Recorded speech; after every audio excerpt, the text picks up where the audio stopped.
Hello, my name is Andrea. Welcome to Lesson 5. In this lesson, we'll be looking at new vocabulary about medical practitioners and their specialities. These two topics will be treated in Part 1 and Part 2, respectively. Let's get started.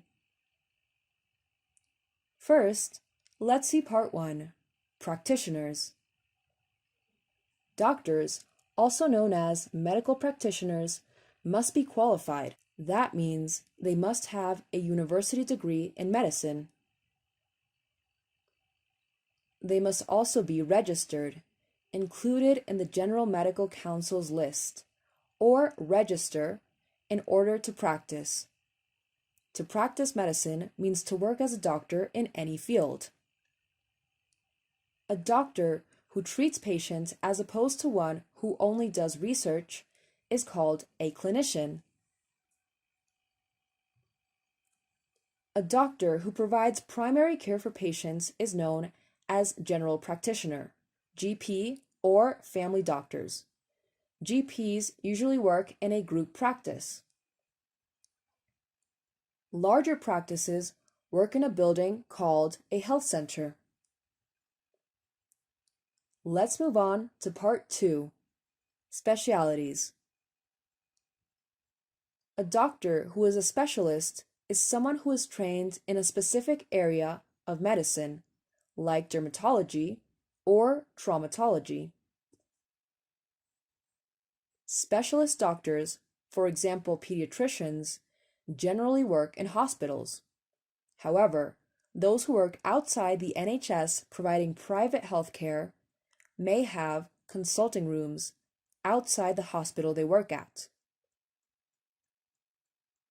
The two main branches of medicine are surgery and internal medicine.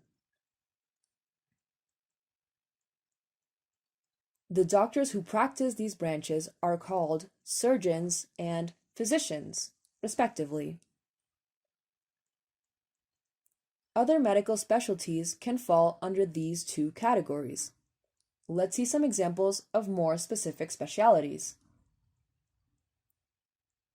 A cardiologist specializes in diseases of the heart and circulation, or cardiology. A geriatrician is a specialist in diseases of elderly patients, or geriatrics. An anesthetist specializes in anesthetics. A doctor who works with children, or a pediatrician, has specialized in pediatrics. An ophthalmologist is the doctor who takes care of your eyesight. They specialize in ophthalmology. An obstetrician or gynecologist attends the health of the female reproductive system. Perhaps you've noticed a pattern. We can see that names of specialities usually end in ology. Names of specialists usually end in ologist.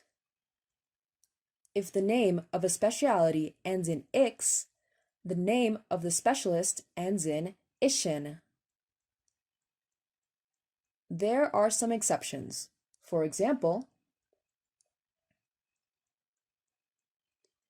anesthetics and anesthetist. That's all for this lesson. I hope you enjoyed this class. In the next lesson, we will continue learning about medical practitioners. See you soon.